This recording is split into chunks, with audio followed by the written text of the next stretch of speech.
I still remember the sound she made when the deputy snapped those handcuffs around her wrists, not because I enjoyed it, but because it was the exact same voice she'd used months earlier, when she stood on my front porch telling me that my house wasn't really mine anymore. Funny how confidence disappears when a courtroom door closes behind you. My name is Lauren Mitchell. I'm 35.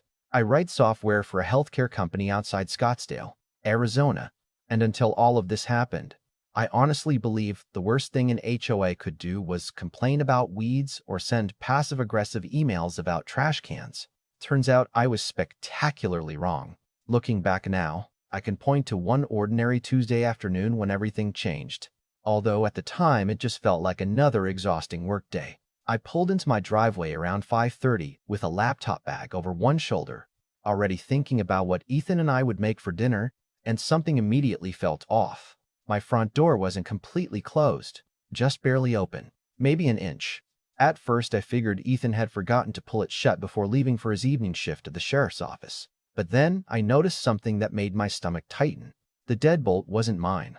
I'd picked out a matte black smart lock the year before because I loved checking deliveries from my phone.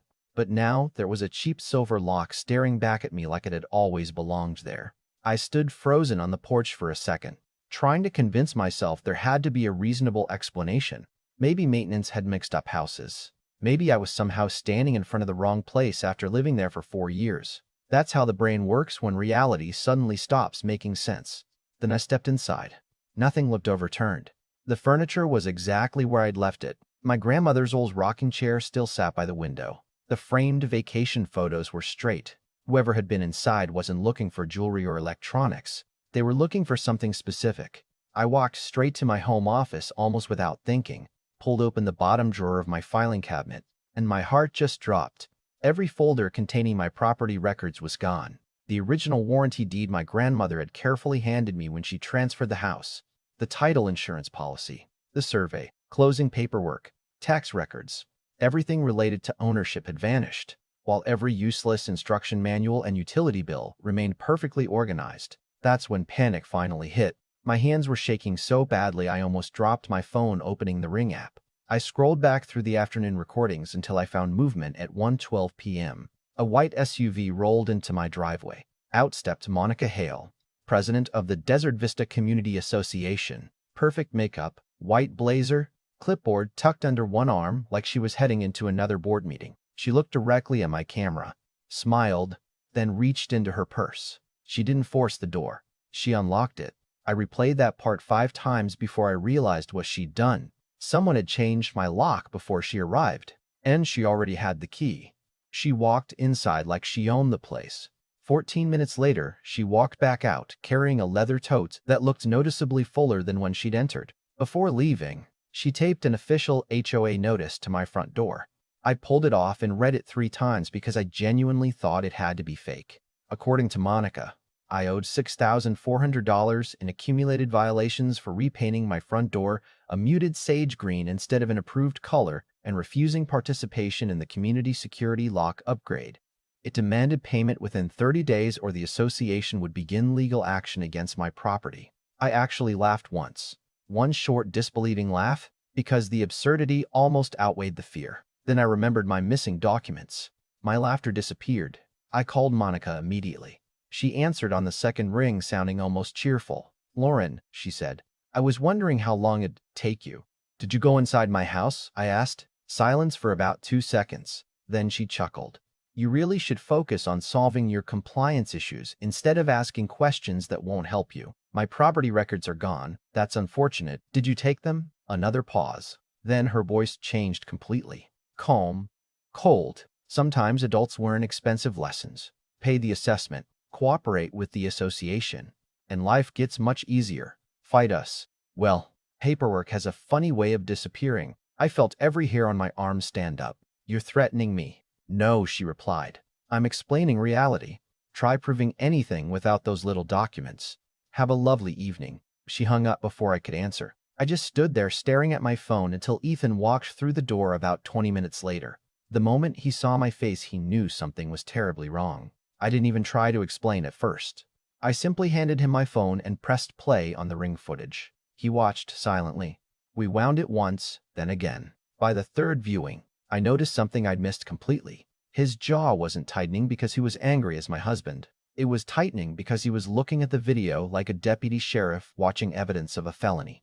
He slowly looked at me and quietly said, "Lauren, this isn't an HOA dispute anymore." Then he reached for his notebook, and I realized our lives had just taken a turn neither of us could undo. Ethan didn't raise his voice, didn't slam a fist on the table, didn't do any of the dramatic things people expect from cops in movies. He simply grabbed a legal pad, wrote the time across the top, and said, "Start from the moment you pulled into the driveway. I don't want guesses.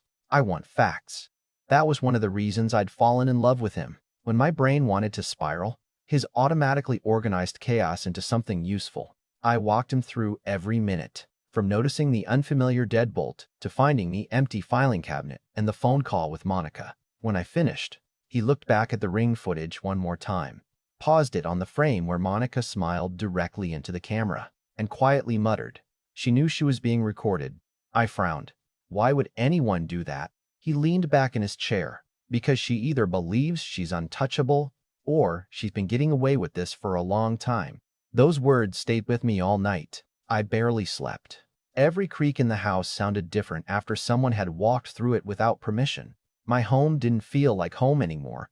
It felt violated. I found myself checking the windows twice, then 3 times, even though Ethan kept assuring me every door was secure. The next morning, while he filed an incident report through the proper channels instead of handling anything himself, I did something that would end up changing the entire case. I posted a simple message in our neighborhood Facebook group. I didn't accuse anyone. I didn't mention crimes. I simply wrote that someone had entered my home without permission while I was at work, that important property documents had disappeared, and asked if anyone else had experienced anything similar. I expected maybe 1 or 2 sympathetic comments. Instead, my phone started vibrating so fast I thought it was malfunctioning. Within 45 minutes, I had more than a dozen private messages. The first came from an older widower named Carl Benson who lived 3 streets over. He told me he'd returned from visiting his daughter the previous winter to find several folders missing from his office. At the time, he'd assumed he'd accidentally thrown them away while cleaning. The second message came from a young couple, Melissa and Aaron, who had security footage showing Monica leaving their house carrying a reusable grocery bag, after claiming she needed to inspect a plumbing leak. They've never reported it because nothing expensive seemed missing. The third message honestly made me stop breathing for a second. A retired teacher named Denise wrote, "Lauren, my original deed disappeared 2 years ago. Monica told me not to worry because the HOA kept copies of important records." I believed her. By lunchtime, I wasn't looking at isolated stories anymore. I was looking at a pattern.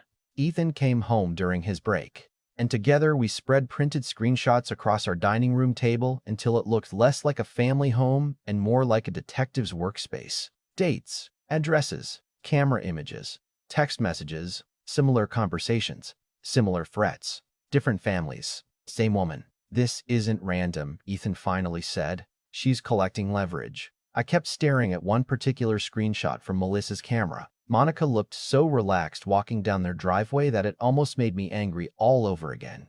People don't move like that when they're stealing. They move like that when they believe no one will ever challenge them. By that evening, a detective from the property crimes unit called asking if we'd be willing to come downtown the following morning. Apparently, Ethan's report, combined with the growing number of residents contacting law enforcement, had gotten someone's attention much faster than expected. Detective Olivia Grant greeted us with a handshake and an expression that told me she'd already read enough to know this wasn't an ordinary burglary case. She spent nearly 3 hours interviewing us, carefully documenting every timeline, every missing document, every interaction with Monica. At one point, she asked me something I hadn't considered. "Did Monica ever seem unusually interested in your property before this?" I thought about it for a minute. Then I remembered a board meeting almost 6 months earlier. Monica had stood in front of everyone discussing redevelopment opportunities and mentioned that homes bordering the community greenbelt represented future strategic assets. My house happened to sit on one corner of that exact greenbelt. At the time, I'd assumed she was talking about landscaping. Now I wasn't so sure. Detective Grant wrote that down without saying much, but I noticed her exchanging a glance with another investigator across the room. Something clicked between them that I didn't yet understand. Over the next 2 weeks, the investigation grew larger than any of us imagined. Search warrants were approved. Financial records were subpoenaed. HOA emails were collected. Homeowners who had stayed silent for years suddenly started talking because someone else had finally gone first. One afternoon, Detective Grant invited Ethan and me back to the station. She closed her office door before speaking. We've identified at least 7 unauthorized entries connected to Monica Hale over the last 9 months. I stared at her. 7? She nodded. Possibly more. Several victims didn't realize documents were missing until we specifically asked them to check. She slid photographs across her desk. Evidence bags, property folders, copies of deeds, survey maps, insurance paperwork. Everything had been recovered from a locked storage room inside the HOA administrative office that Monica alone had access to. My original deeds sat inside one of those evidence bags with my grandmother's handwriting still visible on the envelope. I honestly started crying before I even realized I was crying. Detective Grant waited quietly until I collected myself. Why? I finally whispered. Why would she keep all this? The detective folded her hands. Our working theory is control. Original ownership documents are difficult and expensive to replace. If someone challenges HOA authority, delays become leverage. Missed deadlines become liens. Liens become pressure. Ethan looked sick. She wasn't stealing paper, he said.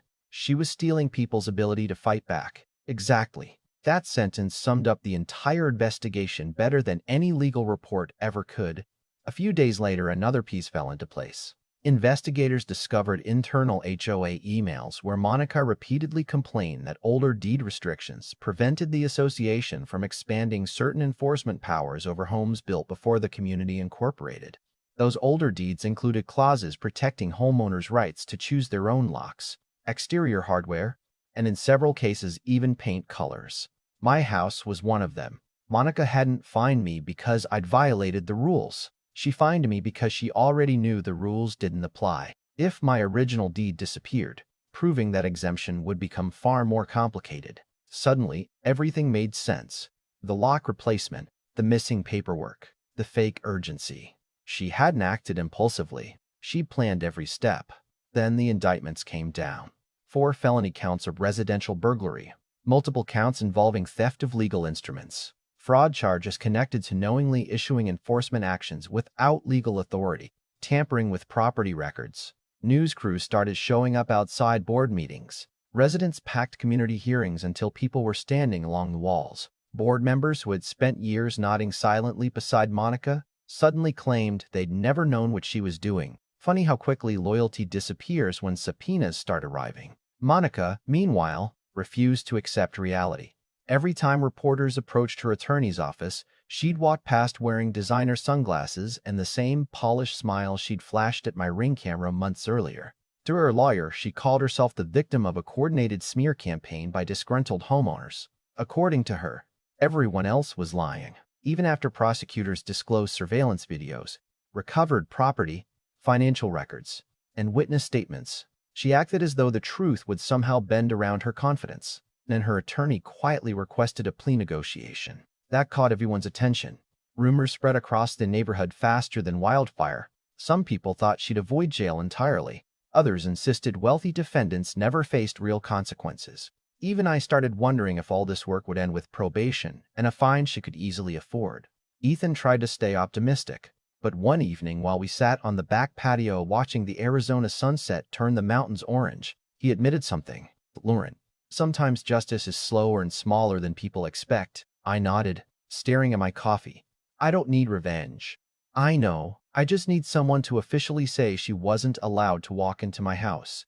He reached over and squeezed my hand. That part's already true. Now we wait for the court to say it out loud. A week later, the prosecutor called. Monica had accepted a plea agreement after her defense costs climbed well into 6 figures and several additional witnesses agreed to testify. The case went to trial. Sentencing was scheduled for Thursday morning. I remember hanging up the phone and feeling, not excitement, not relief, just an overwhelming sense that the story still wasn't finished. Because for months Monica had walked through our neighborhood acting like she owned every front door she passed. Now she was about to stand in a courtroom where, for the first time, someone else would decide which door she walked through next.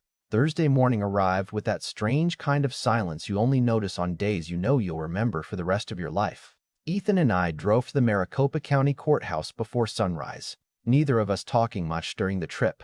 I watched the city wake up through the passenger window, people grabbing coffee, parents dropping kids off at school, construction crews setting up for another normal day, and I couldn't stop thinking how bizarre it was that my entire life had been turned upside down because someone decided the front door to my house was just another boundary she didn't have to respect. By the time we reached the courtroom, several of my neighbors were already there. Carl nodded at me from the back row. Denise gave me a small smile while clutching the replacement deed she finally received the week before. None of us were celebrating. We were simply waiting to see whether the legal system would recognize what we'd all lived through. A few minutes later, Monica Hale walked in, wearing a cream-colored suit, a pearl necklace, and the same carefully rehearsed confidence she'd worn at every HOA meeting. If someone had walked into the courtroom without knowing the case, they probably would have guessed she was there to support a charity fundraiser instead of being sentenced for multiple felonies. She avoided looking at any of us and whispered something to her attorney before taking her seat. Then the judge entered. The courtroom stood, and suddenly, months of fear, frustration, and uncertainty came down to a few pages of paper resting on a wooden bench. The prosecutor summarized the investigation with remarkable calm, describing unauthorized entries, stolen ownership records, fraudulent enforcement actions, and the emotional harm caused to families who had spent months wondering whether they could even prove their own homes belonged to them. Monica's attorney asked for leniency, arguing that she had no prior criminal record, had contributed years of volunteer service to the community, and had accepted responsibility through the plea agreement. I almost laughed at the phrase accepted responsibility. She hadn't accepted responsibility when she smiled into my Ring camera. She hadn't accepted responsibility when she laughed on the phone and told me paperwork had a funny way of disappearing. She accepted responsibility only after investigators recovered my deed from a locked evidence room. The judge listened without interruption, occasionally making notes, then folded his hands and looked directly at Monica. Leadership, he said quietly, is built on trust. You were given access to your community because people believed you would protect their interests. Instead, you used that position to invade private homes, remove legal documents, and create financial pressure against the very residents you were elected to serve. That represents not merely poor judgment, but a profound abuse of authority.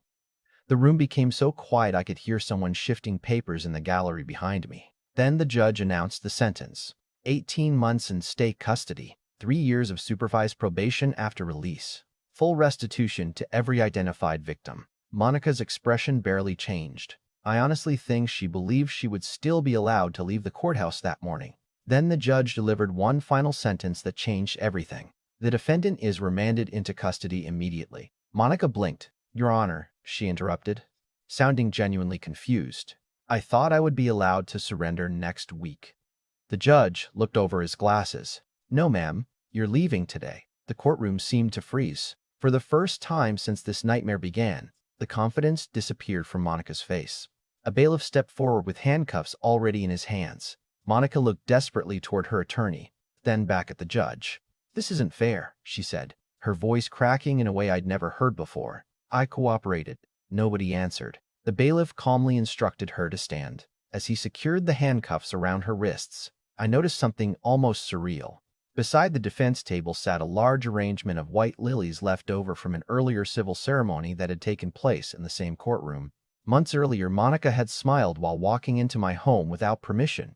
Now she stood handcuffed beside fresh flowers while deputies prepared to escort her through a steel security door. The image stayed with me because it perfectly captured how quickly power can disappear when it's built on intimidation instead of integrity. She glanced back once before leaving the courtroom, but nobody met her eyes. The heavy door closed behind her with a dull metallic thud, and just like that, it was over. Or at least the criminal case was. That same afternoon, the HOA's interim board emailed every homeowner acknowledging that all enforcement actions connected to Monica's unauthorized policies were being withdrawn. My fines disappeared. They reimbursed the cost of replacing my stolen legal documents, covered the locksmith bill, and issued written confirmation recognizing that my property's original deed restrictions remained fully enforceable. 2 weeks later, I picked up certified replacement copies of every ownership record that had been stolen.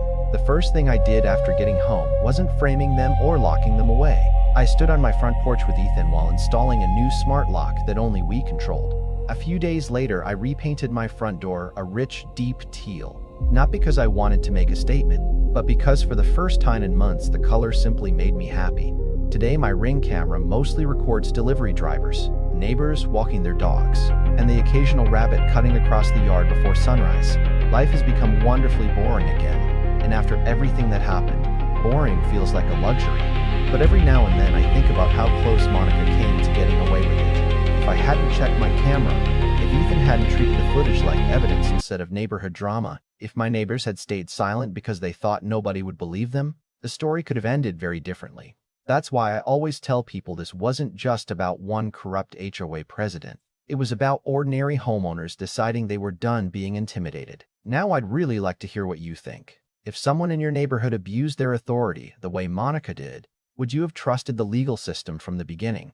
Or would you have handled it differently? Let me know in the comments because stories like this always spark strong opinions. And if you've ever dealt with an HOA that crossed the line, share your experience too. Don't forget to like, subscribe, and send this video to someone who still believes nobody ever stands up to people who abuse a little bit of power. Sometimes they do. And sometimes justice arrives wearing handcuffs.